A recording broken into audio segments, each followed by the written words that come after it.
Now we're going to do some work with banners. You may want to present a message or messages to your incoming users as they get ready to connect to your router, whether that's locally or via Telnet. And also, there's one other reason we have to put banners on for especially Telnetting users. It's not enough to assume that people know they're not supposed to Telnet into your network and change things around. You have to tell them. And really, I mean, that's a legalism. You have to tell them, because if you didn't, their defense would be, I didn't know I was doing anything wrong. So you have to be able to show in court, here's our license, here's the warning that says we're going to feed you the alligators if we catch you coming in, etc. And sometimes when you telnet into, larger enterprise networks, I mean, you're presented with quite a message. And it's not quite to the length of those things, when you have to finally check at the bottom, I accept the license agreement. But it's getting that way. So we need to know how to write these banners. We're going to write them one at a time.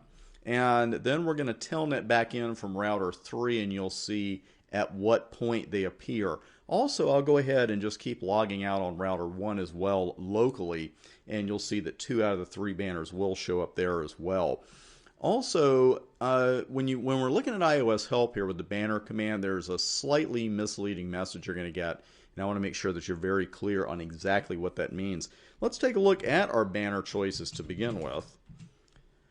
Now, on this particular router, we've got some slip and prompt timeout messages. We're just going to leave alone. Incoming, we're not going to mess with that. The 3 that we need to know for the CSENT and CCNA, we need to know the exec banner. We're also going to work with the login banner and the message of the day banner.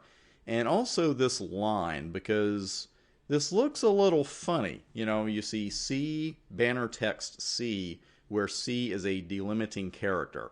That's swell. What does it mean? Well, what it means is that you're going to use the same character to indicate the beginning of the banner and the end of the banner. That's how the router knows you're done. Otherwise, it would just think, okay, he's not configuring the router, he's still writing a banner. So the key here is, though, you can use any character you want to. You don't have to use the letter C. And I know that's how it reads. That's exactly what I thought the first time I saw it. It doesn't matter if you use the letter C, you're just not limited to it. But the key is you have to use the same character as your delimiting character at the beginning and the end of the banner. It's one of those things that sounds long-winded when you explain it. When you see it in action, it's like, oh, that's what he meant. So let's go ahead and try, first off, the message of the day. This is a good one for sending out a message or having a message like, the network's going down at 10 p.m. tonight for maintenance, that kind of thing. And we don't have a whole lot of options. So what I'm going to do is I'm going to use a $sign for my delimiting character. You just enter that and hit it once. And then you enter text message, just like the router says. And when you're done, you need to enter the $sign as a separate character, and then you'll be done. So just put a message, network will be unavailable, 9 p.m. EST, July 4th. Nah, we'll just leave that alone. I was going to thank them for the patience, but they never have any, so we'll just leave it alone there. Then I'll put a $sign here at the end and hit enter, and you'll notice I drop back to the config. So let's go ahead and go to router 3. We're going to approach it from 2 different ways. We're going to approach it from router 3, and let's telnet to router 1. I still have all the passwords on from the previous video. And you can see the message already. I have not yet authenticated, but I am being told the network will be unavailable beginning 9 p.m. EST July 4th. This would be a good place for you to put your legal message. And if you get that from your legal department, you can just copy and paste it. You could just copy it from their email, paste it right in there with banner MOTD after your $sign, and then tack a $sign on the end, and you're done. But this is an excellent place to say, unauthorized users prohibited, that kind of thing. If you get caught, you're in real trouble. A little more legalese in there, I think. But let me go ahead and put Chris and Bryant in here. And we're good. But again, that banner message of the day banner is going to appear before you even enter anything. They're prompted for their username immediately, but they're shown that before they authenticate. So let me log out of that, and let's go back to router 1. And now let's log out of router 1. We're local now. And when I hit return to get started, you see that I am shown that message immediately. So I'm going to be shown that message one way or the other, whether I'm coming in via Telnet from a remote router or I just logged out the local router and then I'm coming back in. So that's a handy little tool. We also have a login banner, and let's take a look at that. It's our second option. We're going to go with login, and it's written the exact same way. Doesn't matter what you use for the delimiting character, it's just got to be the same at the beginning and the end. Otherwise, it wouldn't be a delimiting character. So we could use a pound sign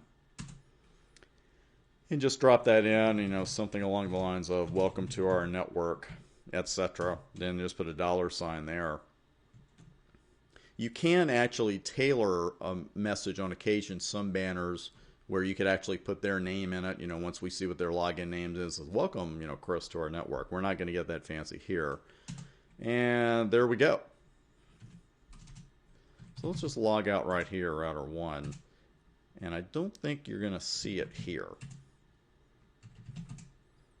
Yeah, you're not going to see it locally, but when we go out to router 3 and telnet in, I believe that's when you'll see the message. So, yep, it appears right under that one. So you could say, well, why do I bother with a login banner, that kind of thing, instead of a message of the day? You can use either one. I just want you to see where they come up. And that would be it. So let's log out of there. And we've got one more that we want to look at, and that is banner exec. And you will not be surprised to see that it's the exact same syntax. And let's use an asterisk for the delimiting character this time. And what shall we put for our banner exec? Welcome minions. No, we're not going to put that. Let's say you were just putting a test message, because you will get rusty with these, okay? You memorize where they are now, but banners are not exactly something that we write on a daily basis. So whenever I've written one for my equipment or someone else's, I always like to make sure I've practiced it first and tested it to make sure what it looks like. And test message is it. Now let's log out of there, and you'll see test message right there.